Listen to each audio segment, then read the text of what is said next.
विमुद्रीकरण एक ऐसी प्रक्रिया है जिसमें देश के मौजूदा करेंसी नोटों या सिक्कों को नए नोटों से बदल दिया जाता है।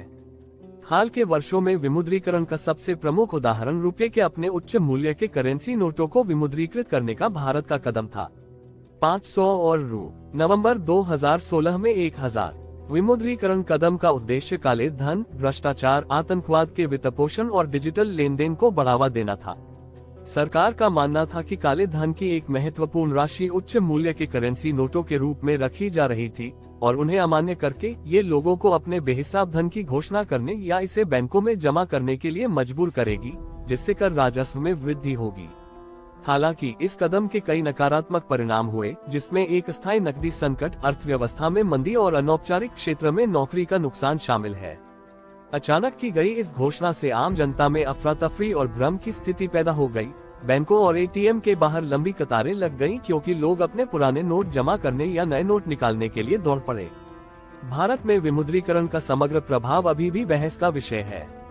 विमुद्रीकरण कदम के कुछ सकारात्मक और नकारात्मक प्रभाव यहाँ दिए गए हैं। सकारात्मक प्रभाव: कर अनुपालन में वृद्धि। सरकार ने दावा किया कि विमुद्रीकरण ने कर अनुपालन को बढ़ाने में मदद की, क्योंकि अधिक लोग औपचारिक अर्थव्यवस्था में आय और करों का भुगतान करना शुरू कर दिया।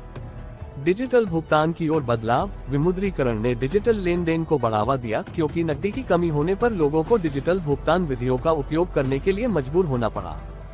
जाली मुद्रा में कमी: उच्च मूल्य के करेंसी नोटों के अमान्य होने से अर्थव्यवस्था में नकली मुद्रा के प्रचलन को कम करने में मदद मिली।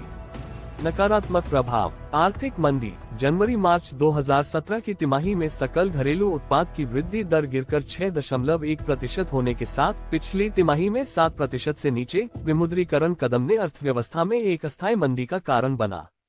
नौकरी का नुकसान: अनौपचारिक क्षेत्र, जो नकद लेन देन पर बहुत अधिक निर्भर करता है, नोटबंदी के कदम से बुरी तरह प्रभावित हुआ, जिससे नौकरी छूट गई और कई लोगों के लिए आर्थिक कठिनाई पैदा हो गई।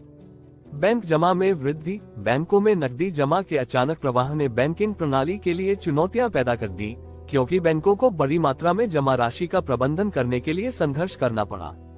कुल मिलाकर विमुद्रीकरण का भारतीय अर्थव्यवस्था पर सकारात्मक और नकारात्मक दोनों प्रभाव पड़ा। जबकि इसने कर अनुपालन बढ़ाने और डिजिटल लेन देन को बढ़ावा देने में मदद की, इसने कई लोगों के लिए आर्थिक व्यवधान और कठिनाई भी पैदा की। लाइक, शेयर और सब्सक्राइब करें। धन्यवाद।